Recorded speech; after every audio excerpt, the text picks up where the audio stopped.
Bayang Talakayan. Perspektiba ng bawat sektor. Hihimayin at tatalakayin. Ako po si Sonia P. Soto at itong So to Speak, kung saan ang punot dulo ng bawat usapin ay ating lilinaw.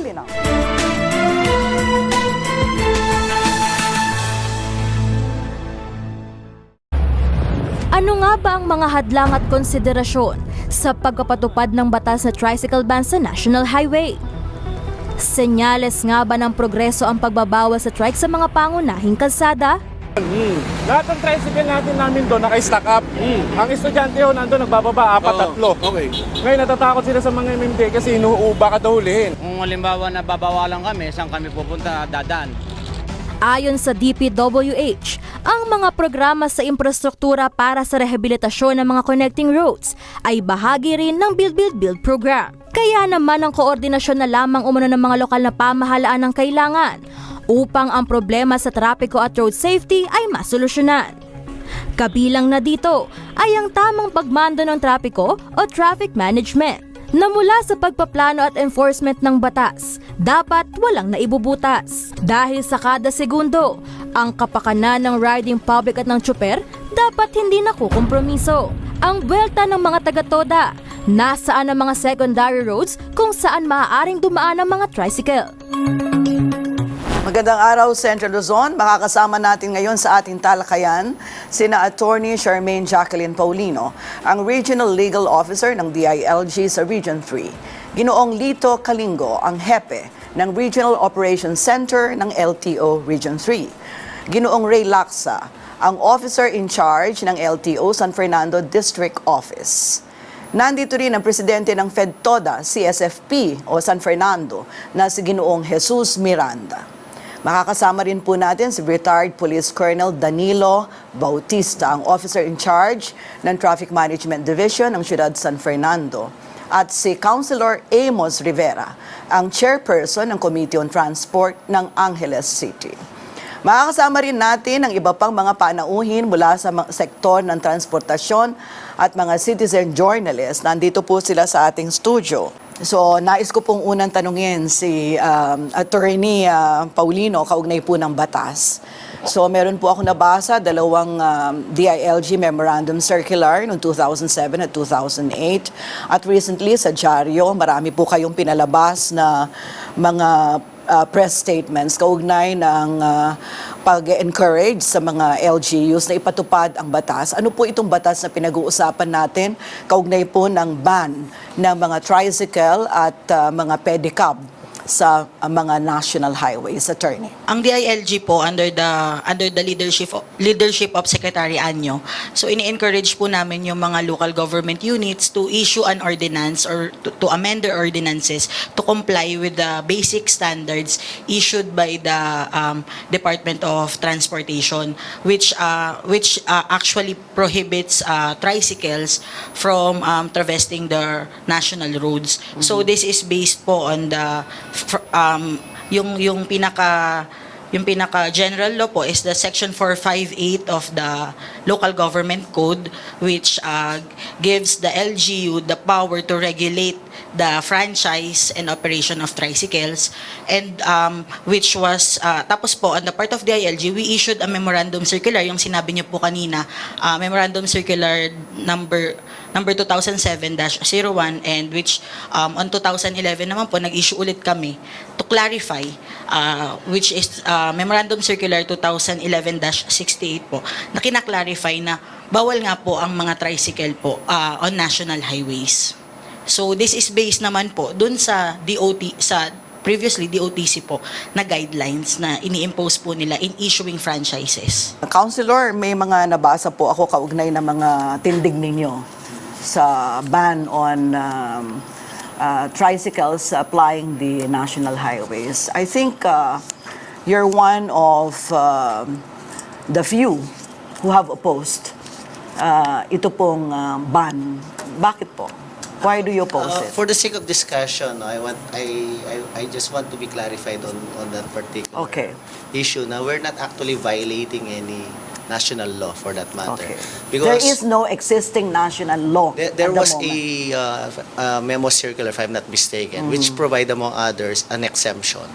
Yes, there is an exemption. Na nakabanggit po doon, if in case there are no alternative roads for a particular tricycle driver to traverse to and from point A to point B, then binigyan ng authority ang local government units to come up with an ordinance to regulate them. So in our ordinance, which was unanimously approved and was supported by Mayor Ed Pamintuan, is binigyan po namin sila ng karapatan using the national highway. Kaya lang po, regulated sila, dapat nasa shoulder lane o yung outermost lane ng national highway. Yun yung naging premise namin doon sa ordinansa. So basically, we're not violating any national law, but at the same time, we regulated them. Kasi for me, ma'am, when the government would give a permit to sell, say for example, a dealer, ng isang tricycle. Inauthorize mo magbenta, may bumili. And then, ang local government, empowered naman sa local government code na magbigay ng prangkisa. Pag binawal mo siya at hindi mo na-regulate, ano pa yung purpose na binigyan mo ng prangkisa or binigyan mo ng permit magbenta yung dealer? Parang for me, tantamount nga to human rights violation. Dahil pag public road yan, it is owned by the public. Whether single motorcycle, tricycle, o apat na gulong, or even trucks. Ang susi lang naman dito is paano mo i-regulate lahat yan. Yun pong LTO, nagpapatupad po ba kayo ng pagbabawal? Ang LTO po is nag-ooperate po yan through our regional law enforcement patrol. At sila po ay nanghuhuli, nangsisita ng mga tricycles along the highways. Aha. At kung ito ay kanilang... Ano po yung batayan?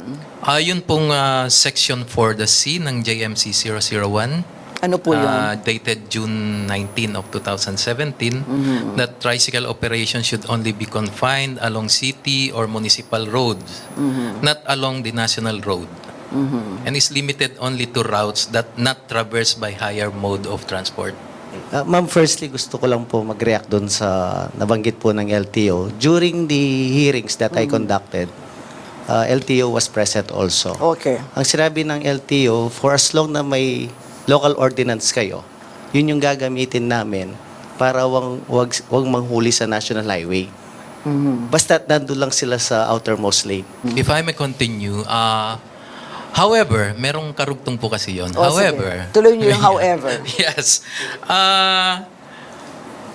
However, the local sanggunian may allow it, provided they would enact an ordinance.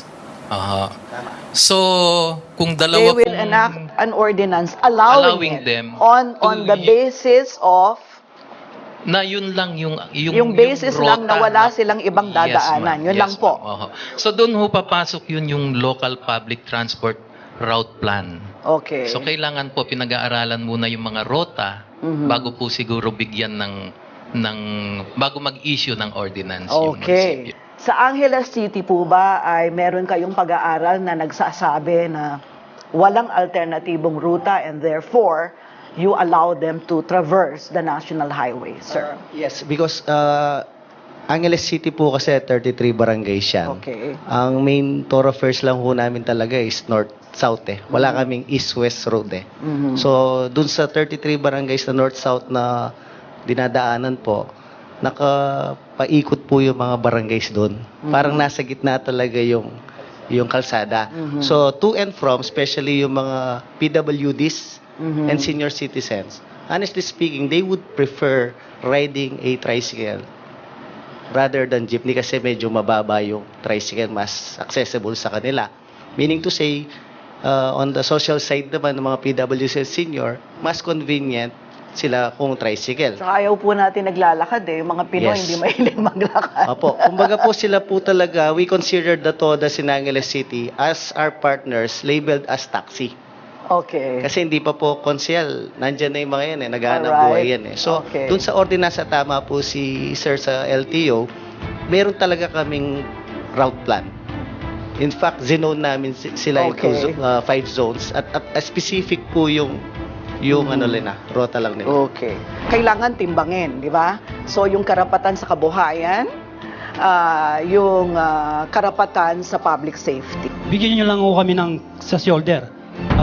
Willing naman po kaming uliin pag pumunta sa fast lane po.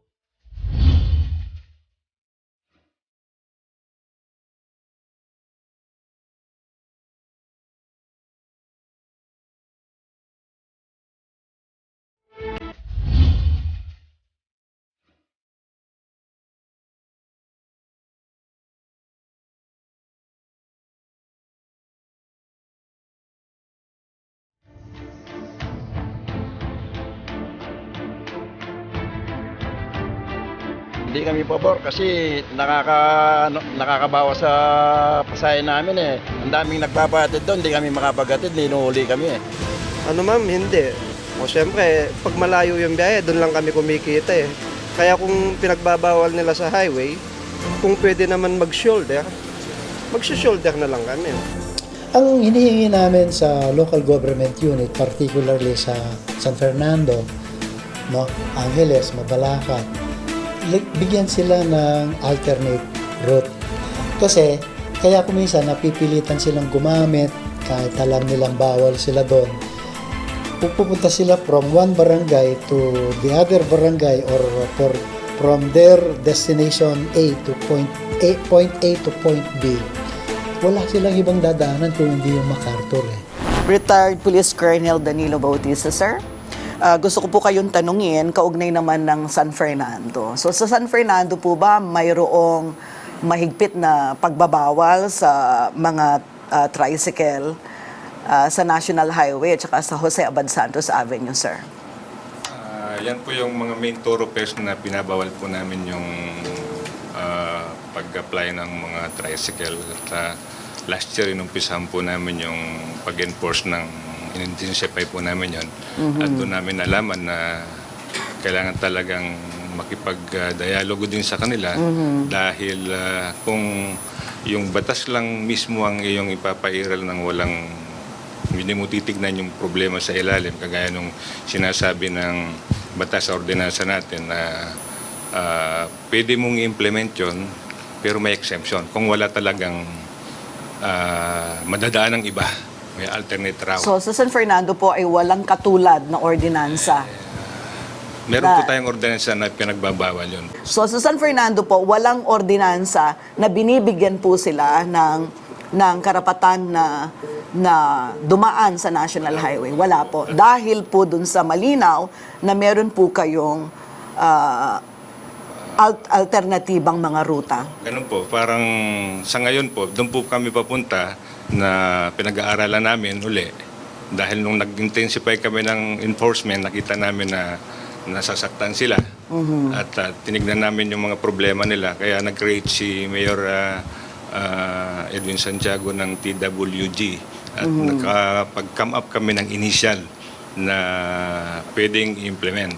Sa pag-uusap po namin with the members of the Federation ng Tricycle Association, na mayroong mga area na wala talagang pwedeng daanan. So yun, tinitignan namin yun. So naisubmit na po namin yung recommendation sa Office of the Mayor. And so kailangan siguro namin pag-aralan ulit yung mga iba pa dahil initial lang po yung ginawa namin. So meron po kami, may bago po kaming departamento ngayon, yung tinatawag nating Public Order Safety Coordinating Office na under po yung Traffic Management Division. Siya po ang nag-orchestrate kung paano namin matutulungan yung ating mga kasamahan sa trabaho ng pagta-tricycle. Okay. So, kailangan po din po namin i-combine uli. Panibago yung tinatawag nating Tricycle Franchising and Regulatory Board na kasama namin yung kagaya ni Consejero Amos. na tumutulong sa amin. Kasi po, lahat po ng aming gagawing amendment o ano pa man, kailangan po dumaan sa konseho. Okay. Attorney Paulino, nais ko lang po kayong tanongin kasi si Councilor Amos Rivera kanina, he brought up an issue which is human rights violation. Meron po kasing ako nakikita ang dalawang kaso ngayon sa ating harapan. Yung isa sa kaso ng Angeles City where there is an existing local ordinance allowing tricycle drivers to ply the national highways considering that there is no alternative route for them because that is clearly what the guidelines state, right? But in the case of San Fernando, Pampanga, there is no existing ordinance to that effect, but they are strictly enforcing the policy, not allowing tricycle drivers to traverse the national highway, which may, in the opinion of Councilor Amos Rivera here, constitute a violation of human rights. What is your position on this, ma'am? On the part of Angeles City, we have here the monitoring data that really Angeles City has an ordinance po on that effect. So on the part of San Fernando naman po, based on our most recent monitoring, there is an ordinance. However, I have not read the ordinance itself, so I'm not sure if there is a provision on the alternative route. So on the part of the human rights consideration, I submit po na right to livelihood is not superior over the right of the people to to their safety. So, at the end of the day, we must balance the scale. At the end of the day po, ang karapatan po ng ating mga mas nakararaming mamamayan na maging ligtas po sa kalye. It is our opinion po on the DILG na yun po ang laging with utmost priority over the right to livelihood or property. So there are Supreme Court decisions po na talagang wini-weigh po and laging kailangan take a step back ang right to property or livelihood over the public interest or public safety. Ang public interest po ba o public safety sa punto de vista ng LTO ay nakokompromiso ng dahil po sa mga tricycle na dumadaan po sa national highway, sir? Sa opinion po namin sa LTO, nako-compromise po yung safety. Okay. Considering na talagang yung mga tricycle nung pinag-aralan ito ng ating mga kasama sa Central Office, kung saan ba sila dapat talagang tertiary road, secondary, or national, naka-design lang po sila sa mga secondary at tertiary road. Kasi talagang napakadelikado po, lalo na kung ang mga sasakyan ay tumatakbo na mahigit 40 kilometers per hour at yung malalaking mga sasakyan. Okay. So, merong nga isang kaso sa Lubao po nangyari na yung tricycle ay nasa gitna na tamaan po na ito ng isang AUV na nabunggo, yung bata lumabas pa sa tricycle at nasagasaan pa ng ibang sasakyan ulit. Ayos naman po yung safety. Kaya lang po tulad po ng kabuhayan namin. Paano naman po kami? Halimbawa yung ruta namin po, ako po, BPM to, Baliti, Panpan, Malino. Ngayon po, bilang isang magta-tricycle, ang kinikita namin, maliit lang. Ngayon, kung may special ka, malaking bagay po yung para sa amin. Ngayon, yung sinasabi nating safety po, para sa akin po, disiplina lang po siguro. Bigyan nyo lang po kami sa shoulder. Willing naman po kaming uliin pag pumunta sa fast lane po. Kaya dumadami ang aksidente, gano'n lang po. Pero kung disiplina po, malayo siguro yun. Mas marami yung single na nadidisgrasya. Nadidisgrasya kesa sa mga tricycle. Tsaka po yung di ba po yung memorandum pong sa DILG po, however po, pwede mong daanan pag wala kang alternatibong daanan. Pero ang ginawa na po ng San Fernando sa amin, tinotally ban po. San Fernando, totally ban po. Oo. Tulad po, halimbawa po, Baliti ako, may special ako ng Genera Mall. Saan po ako dadaan para atid ko yung pasero doon? Dadaan ka po sa Kalulot, malayo po. Lugi ka po sa biyahe mo. Tsaka kung wala po kong service, paano po mapapag-aral yung anak kung yung konting kita namin pinuputol natin? Paano namin po mapapag-aral ng mga anak namin at mapapakain ng mahusay? Ano ho naman yung alternatibo kaya? Meron ho bang pinapanukala? Kasi si Councilor Amos dito, nabanggit nga niya na that is tantamount to human rights violation. So it is incumbent upon the local government to do something about it.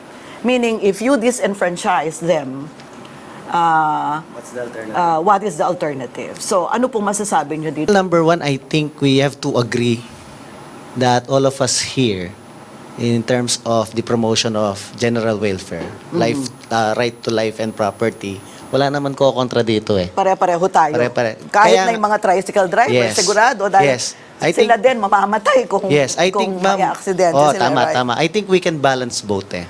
May dapat merong short-term, mid-term, and long-term planning dyan eh. But as far as Angeles City is concerned, ma'am, 70% ng accident, vehicular accident in Angeles City, single motorcycle sila. So, yun yung in-invoke namin na safe. Hindi tricycle. Hindi tricycle. Okay. So, mas safe ang passenger sa tricycle. Dahil may data kami to empower yung ordinansa namin. Number two, precisely the point of the President and with LTO, specific talaga na hindi ka pwede sa fast lane. Otherwise, mas peligro ka sa daan. And wala naman tricycle driver na gusto niya saktan yung sarili niya. Kaya nga doon sa ordinansa, dito yung karapatan mo. Huwag dito kasi si LTO tsaka si enforcer ng syudad, huliin ka. Okay. Doon namin binabalance yun. Now, given the possibility of the city of San Fernando ng Angeles advancing, population and growth, hindi masama yan. Pag dumating yung time ng national government would now totally prohibit them from using the national highways, pwede mo nang i-master plan yan na kung dumami yung population, dumagdag yung mga subdivisions and all, baka ma'am yung kita nila ngayon, tsaka yung kita nila in the future, baka parehas lang o tataas pa, kahit nasa barangay level na lang sila. Kasi may mga pasahero na dumagdag because of urbanization. Tapos, ito pa yung kailangan natin pag-aralan.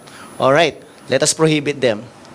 Next question would be, what is the alternative mass transport? Right now, kung ipoprohibit natin sila, jeepney lang. How about yung, babalik na naman ako dun sa, how about yung mga PWDs, senior citizens, or a mere namamalengke na sobrang dami ng karga, imposible naman na may sakay niya sa jeepney. Ang dami pong dynamics dito. Pero at the end of the day, tayong mga nanunungkulan sa government, yung nabanggit po ni Kernel, there has to be a traffic management board at automatic members ang FEDTODA tsaka JODA. Inclusive governance ang susi dyan. Kasi kung ang tao may sakit, punta ka sa doktor. Pag nasira yung makina sa sakyan ko, punta ako sa mekaniko. Wala akong ibang makakatulong sa government in terms of policy making kung hindi po yung mga naghanap buhay sa kalsada. Dahil mas alam nila at imposibleng wala silang pwedeng i-contribute doon sa mga policies na pwedeng i-craft ng traffic board, tapos po doon yun yung isasubmit for recommendation sa City Council. Doon naman po ang labas ng coordination ng executive and legislative agenda. Okay. Kailangan po kasi nag-uusap yan. In fact, sa traffic board namin, LTO, DPWH, parati po namin invite yan. Kasi we have to consider also their respective policies. Di po ba dapat i-subject yan sa public hearing? Definitely po. It will never be an overnight discussion. Kailangan talaga yung mga agencies concerned, yung mga associations concerned, kailangan ho talaga mag-usap po ng masinsinan bago man umabot sa City Council yan. Otherwise, away yan sa hearing. Dahil dun sa level pa lang namin po kasi, nakikure na yung mga konting kailangan i-planchahin na. Nandun yung problema because the same government that enforces the law, supposedly, should be the same government that should address the question of livelihood, di ba? Just to clarify lang po and to reiterate, we are not imposing a blanket prohibition here po. Okay.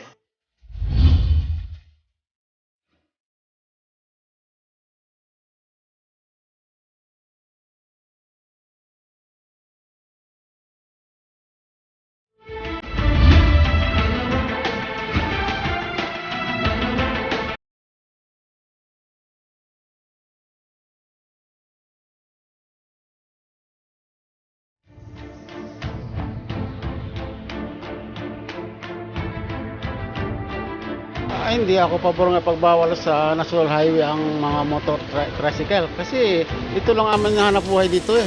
Sa hirap ngayon ng maghanap ng ibang trabaho kaya dito na kami nagtsatsaga maghanap buhay para magiging magandang aming pang-araw-araw. Kong Jesus, kayo po ba ay merong mga dialogue with San Fernando public officials? Pinapatawag po ba kayo ni Mayor sa mga meeting? Actually, ma'am, bago pa lang akong president ng federasyon po. Ngayon, nag-meeting ko kami ng isang beses. Kasama ko si Colonel po. Ngayon lang sabi po sa akin, pag nag-meeting sila, patatawag po ako. Tapos, sige po ako. Tapos, wala nung tawag nun. Okay. Pwede bang tanungin ko yung mga kabataan, mga citizen journalist? Nagta-tricycle ka? Yes po. Kasi po, from sa amin po, wala pong dumadaan na jeep. So, kailangan ko po mag-tricycle para po makapunta ng school. So, anong tingin ninyo kung iban ang tricycle sa mga national highways? Di po siya pwede. Kasi paano po yun kapag sa National Highway? Tapos po, meron pong tulay na dadaanan. Tapos wala na pong alternate route. Saan po sila dadaan yung mga tricycle? Doon pa din po sa National Highway. Paano naman po yung mga, kagaya po ng tito ko, tatricycle po siya. Tapos, kapag daw po ganun, hindi naman daw po pwedeng hindi po sila dumaan dun sa may National Highway. Kaya po, hindi po pwedeng iban. Para po sa akin. Kailangan din natin pag-aralan yung main difference ng Angeles City sa San Fernando in terms dun sa promotion of public safety. Ang napansin ko po kasi sa MacArthur Highway namin, dahil highly commercial na yan, yung speed ng mga sasakyan po as compared to San Fernando, mas mabilis yung sa San Fernando. Kaya tama naman na kailangan pag-aralan din. Dahil nga po yung speed mismo sa highway ng San Fernando, di hamak na mabilis sila sa Angeles City. And number two, tayong sa local government or national government, we have to think out of the box also. Para matulungan natin naman yung hanap buhay nila. Case in point, first in the Philippines, nilaunch po namin yung Grab Trike.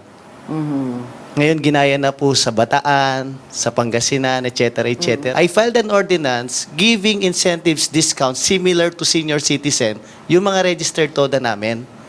Discounts on gasoline, spare parts, school supplies, medicine, cinema, food. Ginawa ko po ng ordinansa yun para yung kita nila, in terms of discounts, hindi numinipis. Napaka-simple mga ordinansa na pwedeng itulong sa mga TODA. Tama naman yung mga opinion din ng mga estudyante kanina is yung mga alternative options, kung ipoprohibit mo yan, as of today, wala pa talaga tayong binibigay na option sa passenger. Tapos, second level nun, kung ipoprohibit sila, ano yung trabaho pwede nating ibigay naman sa kanila in case na hindi na kayang tustusin ng tricycle driver yung kita niya. Wala pa rin tayo dun sa ganun. At nandun yung problema because the same government that enforces the law, supposedly, should be the same government that should address the question of livelihood, di ba? Ma'am, So yun if I yung... may lang po. Yes, attorney. Just to clarify lang po and to reiterate, we are not imposing a blanket prohibition here po. Okay. Hindi po siya blanket prohibition. Meron nga pong exception na sabi ni Sir, however, if there is no alternative route, pwede. Ito pong binigay po ng DOTR and also the LTO, the DILG, imposes only minimum considerations, minimum guidelines na ifa-follow po ng LGU in crafting their ordinance. Okay. Actually, since nagpo-provide po kami ng minimum, it would actually depend on the LGU how to maximize po kung paano nila gagawa ng paraan. For example po, here in the city of San Fernando, I'm not a native of Pampanga, but napapansin ko po, malawak naman po ang lugar, ang National Highway. Pwede naman po maglagay ng show, yung sa side po, so that tricycles can operate there. So I don't think naman po nasisikip yung daan kung merong maliit na daan sa kanila. So it would actually rest po sa creativity po ng LGU to come up with an ordinance. Kasi po kami ito lang minimum lang, sundin niyo lang po tong minimum na to. And if you want to make innovations, if you want to make improvements on the ordinance itself, it will rest on the LGU po. So yun po yung devolved power po ng local government code sa LGU. They are empowered to come up with a good traffic management plan. Yung sa amin, sa LTO, kung walang ordinansa, pag nag-check kami, bawal. Pero kung meron naman, kagaya nito sa Angeles po, meron naman sila, kumpleto sila, merong okay lang sa amin sa LTO. Sa San Fernando po, Sa kumusta San naman? Fernando, Marami ba kayo nahuhuli? as of now, dahil pinagbabalo sila, wala kaming huli. Tsaka mahalang multa Mahalang naman. multa. Magkano multa? Kung kay Romeo Tungkab, magkano multa? 500. 1,000. Yes, Second ma'am. offense. Violation thereafter, 1,500. Pero not implemented pa yun, ma'am. Hindi pa po siya ini-implement. Pero talagang obligado silang sumunod sa batas na hindi sila dadaan sa national highway and therefore sinasabi nga nila na apektuhan po yung kanilang kabuhayan. So dito po sa pag-aaral ninyo, ini-entertain po ba ninyo yung posibilidad na maglalagay ng tricycle lane? Kaya po yung pag-create ni Mayor ng TWG, ayun po kasama po yun sa sinabi niya. Tignan nyo kung paano natin mabibigyan ng solusyon yung karaingan ng mga nagtatricycle. So magandang idea yung zone, di ba? Tapos tignan alin dito yung mga lugar na hindi talaga pwedeng hindi dumaan sa National Highway. Kayo po ba sa inyong FEDTODA pinag-aralan nyo na yung San Fernando kung anong lugar, ruta ang hindi talaga pwedeng dumaan ng highway? Kami po, wala po kaming, hindi po kami nagrereklamo sa mga panghuhuli nila. Dahil nga nakalagay sa national road na policy nila. Ang ano lang natin dito is, meron din nakalagay na if there is no any alternative road, yun lang naman po ang pinaglalaban namin. Kagaya nga po ng Angeles, bakit hindi nila kami bigyan ng pagkakataon na bigyan ng daan, kahit shoulder lang. Kung iniisip nila yung aksidente, kaya na-aksidente yung tricycle dahil gumigi na sila, ayaw nilang madakip. Pero kung bigyan mo sila ng daan sa shoulder, baka sakali. Wala silang makikita ng aksidente sa tricycle. Kasi malilimitahan sila. Tsaka ang ano lang namin, gaya po na sinabi ni Consyal, tumutubos kami ng prangkisa. Registrado kami ng LTO. Meron kami lisensya. Tama. If wala kami noon, kahit isa lang, dakpin nyo kami, hindi kami makakapagreklamo kasi wala kaming dahilan na hindi mahuli kasi meron kaming violation. Pero malinaw yung sinabi ni Attorney Paulino, depende rin sa creativity rin, di ba? Ng mga local government units. Marami bang mga local government units dito sa Central Luzon yung creative pagdating sa bagay na yan? Case-to-case basis po kasi per LGU eh. Kaya yung sanggunian po, since sila po yung nasa grassroots, they can come up with meaningful dialogue po so that they can hear po the tricycle driver, the part of the NGAs, and also siguro yung mga public, yung mga yung sumusuporta sa mga tricycle, gumagamit ng tricycle para mapabilis po, ma-fast track po yung pag-come up with a traffic management plan. So it's high time naman po na magkakaroon ng another administration or another sanggunian po. So we would like to encourage po all the LGUs po that are listening na wag pong ibaon siya.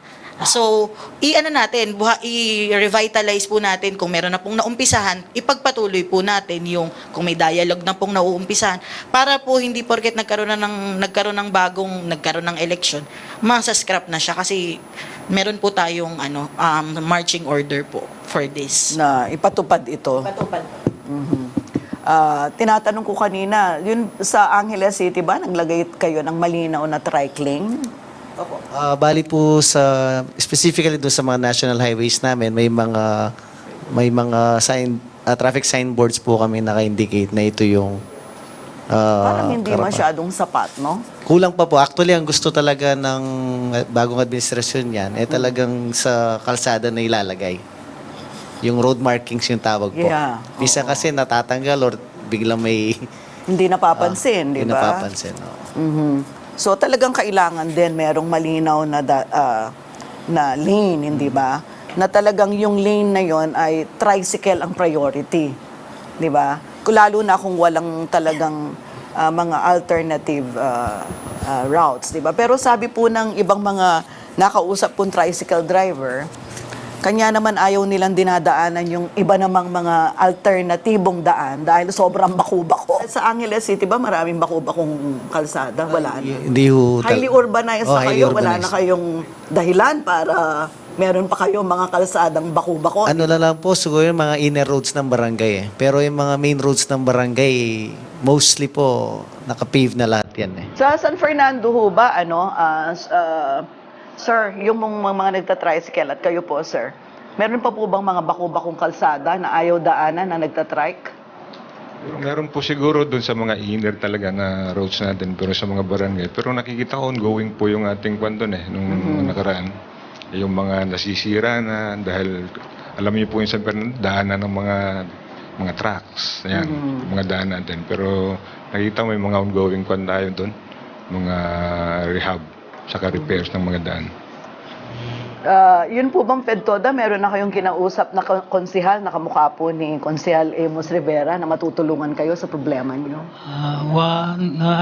Si Jun Canlas po. Attorney Canlas po. Board member. Opo, board Jun member po. Galasa. Siya pong Oo nga. tumutulong sa amin. Abogado yun. Opo. Oo. Nakakausap nyo rin at nagsasabi din siya na gagawa nila ng paraan Opo. para makadaan kayo. Sabi po, nung last year po, pinuntahan namin po si Gob, nanay po, na sabi niya sa amin, sige, sabi niya, bibigyan ko kayo ng daan sa shoulder. Pag-uguwit ko, sabi niya po, naguwitan nga, hindi po naibigay sa amin.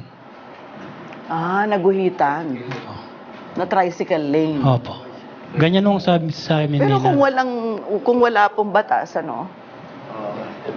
kailangan Kung wala po, bawal po. Kailangan talaga naka-indicate po sa ordinance na, for example, kung maglalagay po ng shoulder, a certain meter na is allocated for tricycle lanes. Dapat po explicitly provided in the ordinance.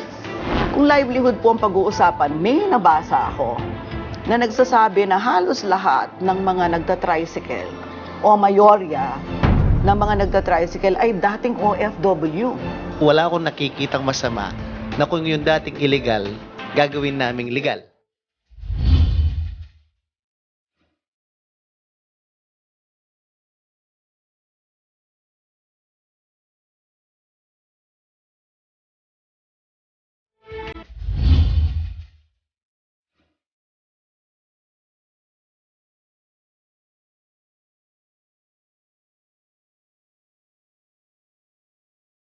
Narito ang mga saloobin ng mga netizens hinggil sa tricycle ban sa national highways.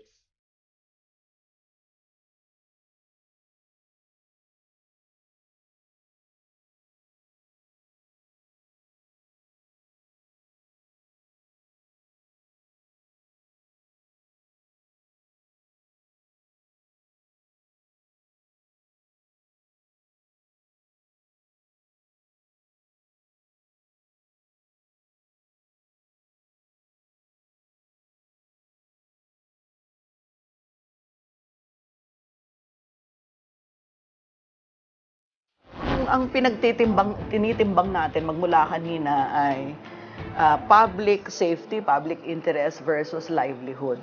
Kung livelihood po ang pag-uusapan, may nabasa ako na nagsasabi na halos lahat ng mga nagtatricycle o mayorya ng mga nagtatricycle ay dating OFW. Totoo po ba yun? Mga dati kayong OFW.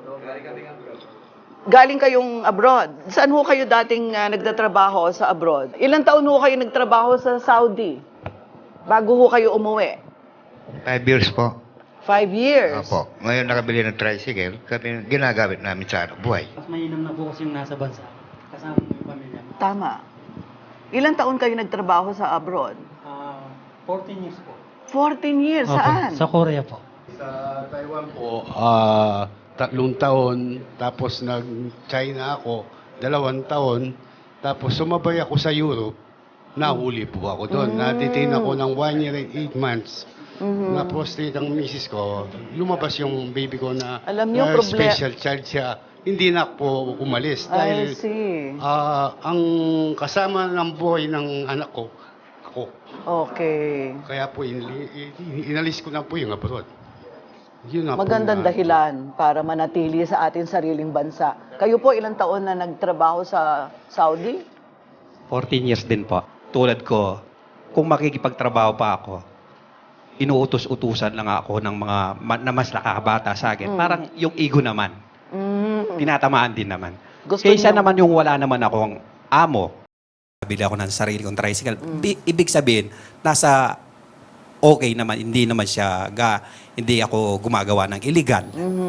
Kaysa gagawa ako ng illegal. Disenteng trabaho Opo. ang maging tricycle Yun lang po driver. kasi ang ano ng OFW. Actually, yun ang nabasa ko, Councilor Amos, and this is really very interesting, no? Kasi kung tutuusin, ang mga nagtatricycle ngayon ay dating nagtrabaho para sagipin ang ekonomiya ng bansang Pilipinas na matagal na naghihingalo, hindi ba? So, dapat sana ang gobyerno natin pala mayroong gagawing isang malinaw na programa na kapag bumalik ang OFW, meron siyang alternatibong trabaho ang i-offer liban sa pagtatricycle. Kasi parang ito, sila ang nagsosolve ng sarili nilang problema, hindi ang gobyerno ang naghahanap ng solusyon para nang sa ganon, yung isinalba nilang ekonomiya natin for so long by being enslaved elsewhere, abroad, yung iba namamatay pa nga, di ba? At sabi nila, si Presidente Duterte daw, prioridad niya ang mga kaligtasan ng OFW. Pero liban siguro sa kaligtasan, we need jobs at home. Hindi ho ba?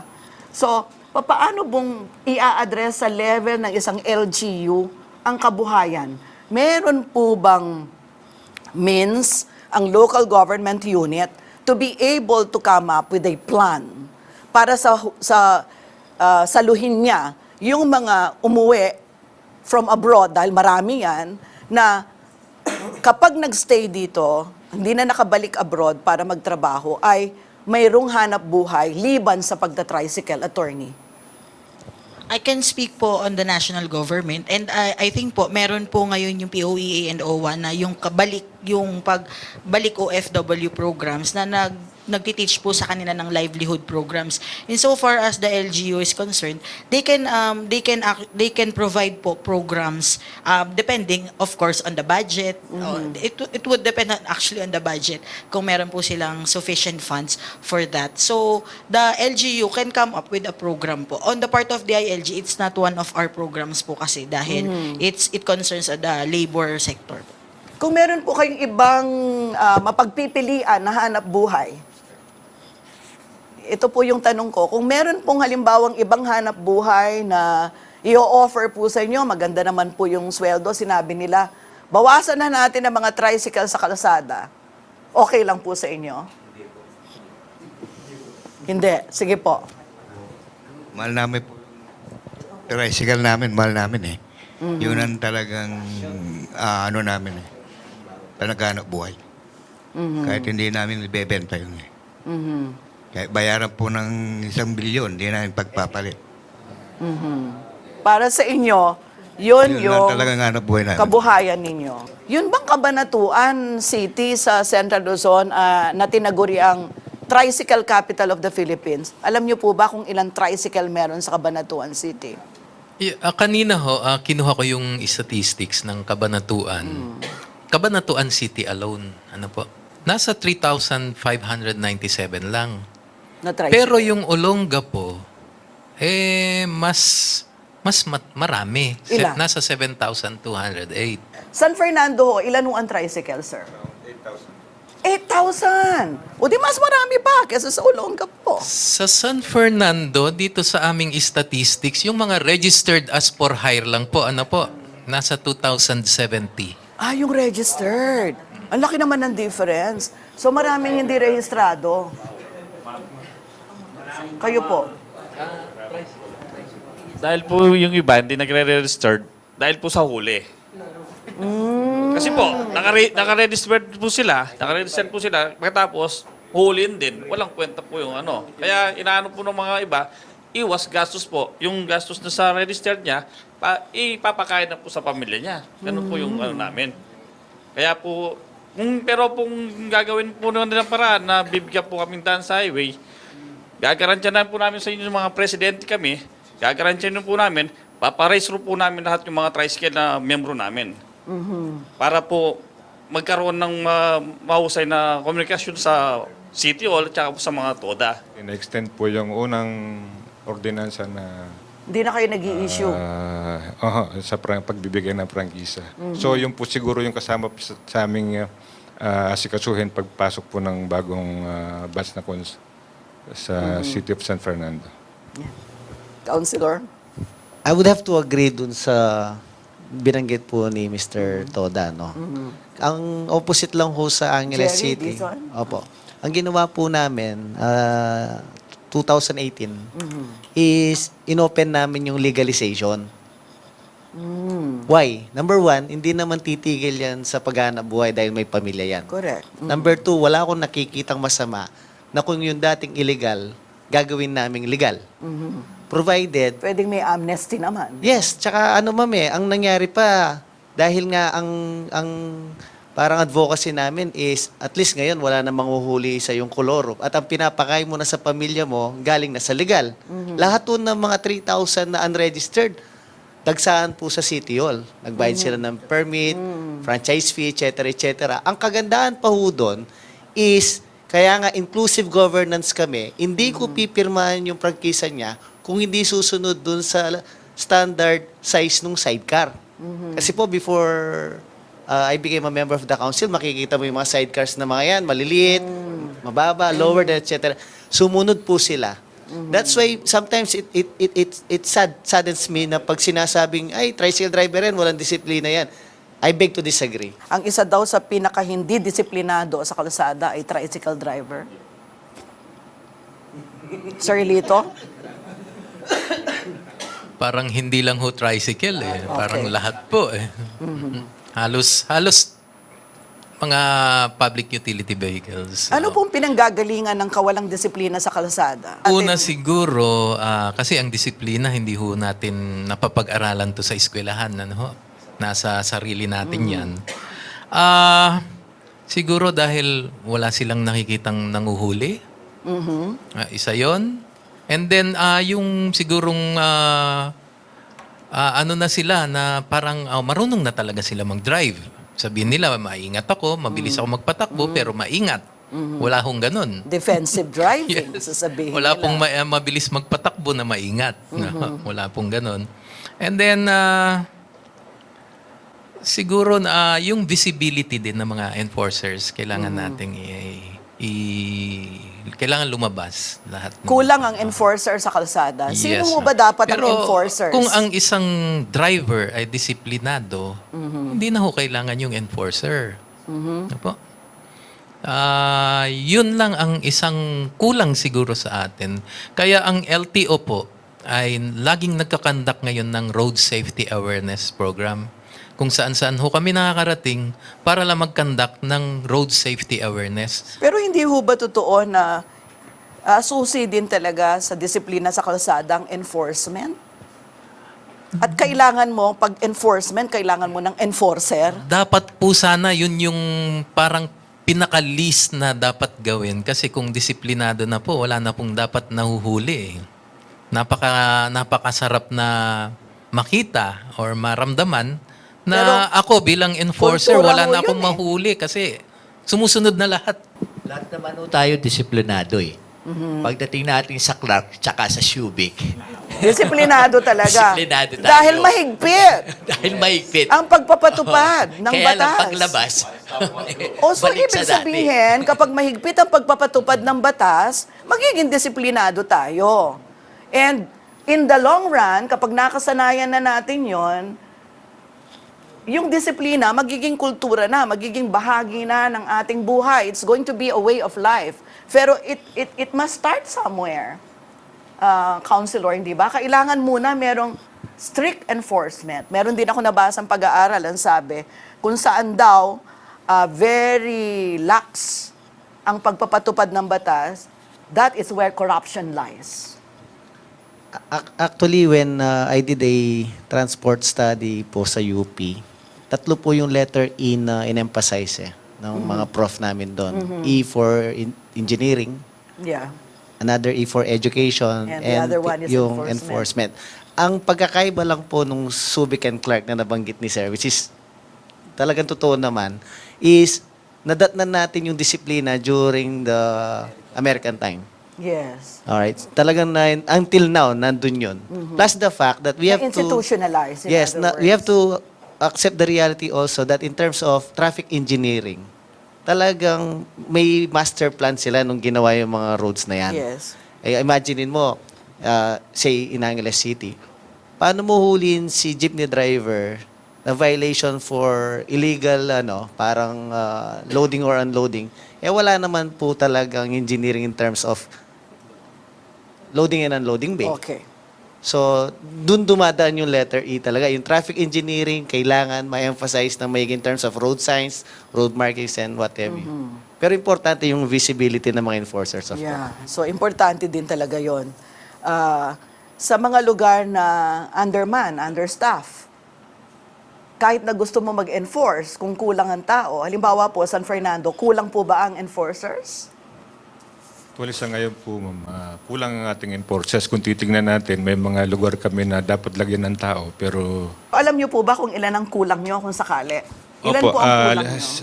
Mga 50 pa po siguro, kakayanin na po namin yung mga areas na hindi namin nalalagyan ng... Ilan na ang traffic enforcers nyo ngayon, San Fernando? 138, ma'am. Kailangan talaga ng additional pa, hindi ba? Yes, ma'am. Mas lumalaki po kasi yung demand dahil dito sa lugar natin is center po siya ng dinadaanan po tayo. Tayo yung nasa gitna. Oo nga papunta sa mga kumbaga, iba't sentro. ibang lugar.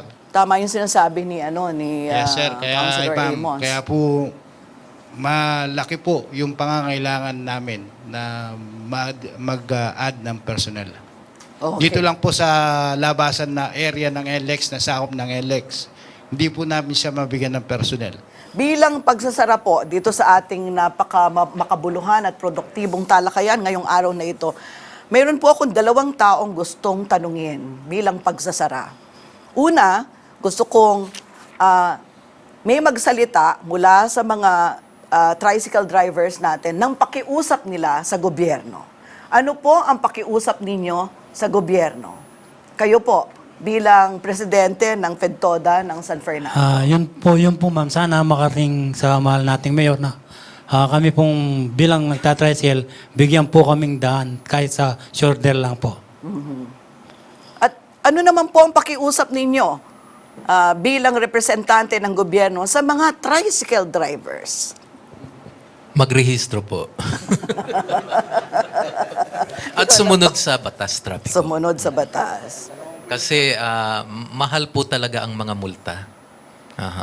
Yun hong sa tricycle na mahuhuli na walang yung prangkisa na nag-aalaw gumamit ng highway ay nasa 2,000 po yan. So napakalaki po. Sayang. Pang-uwi na sa pamilya. I'm supposed to give the last say, but I'd like to give you the opportunity to make your last statement in behalf of everybody. Councilor Amos Rivera, From please. the popular quote of former President Ramon Magsaysay, that those who have less in life must have more in law. I think the key word here is coexisting. We have to coexist. The government cannot do it alone. And dapat actively mag-participate yung mga stakeholders. Case in point, napakaganda po ng discussion. Maraming areas of concerns, as you mentioned, ma'am, na kailangan i-balance ng government. Tama din si attorney, right to life and property versus yung livelihood nila. Ang na-overlook lang ho natin dito, how about si tatay na ang kayang bilhin lang para mahihatid ang pamilya niya na hindi naman naghahanap buhay bilang tricycle driver. Is kaya lang munang bilhin today is tricycle para mahihatid yung anak niya sa school tapos ipoprohibit mo. Para kasi nag-focus lang tayo ngayon doon sa mga naghahanap buhay eh. Kumusta naman yung kaya lang bilhin right now? We're not saying di na niya kayang bumili ng 4 wheels. What I'm saying is baka right now ang kayang bilhin lang muna ng tatay is tricycle. Exactly. So kailangan din matignan din ng pansin yun. Sabi nga ni Sir Toda kanina, may lisensya, nakarehistro, may permit to sell yung supplier ng tricycle, tapos ipoprohibit mo sa National Highway. I think we have to coexist. We have to enact ordinances in a creative way, thinking out of the box, and then by way of regulation, we can discipline them. Thank you very much po sa inyong lahat, sa inyong pagdalo sa ating programa. Dito po nagtatapos ang ating talakayan. Sa ngalan po ng ating mga naging bisita, ako po si Sonia P. Soto at itong So to Speak, kung saan ang punot dulo ng bawat usapin ay ating lilinawin. Maraming salamat.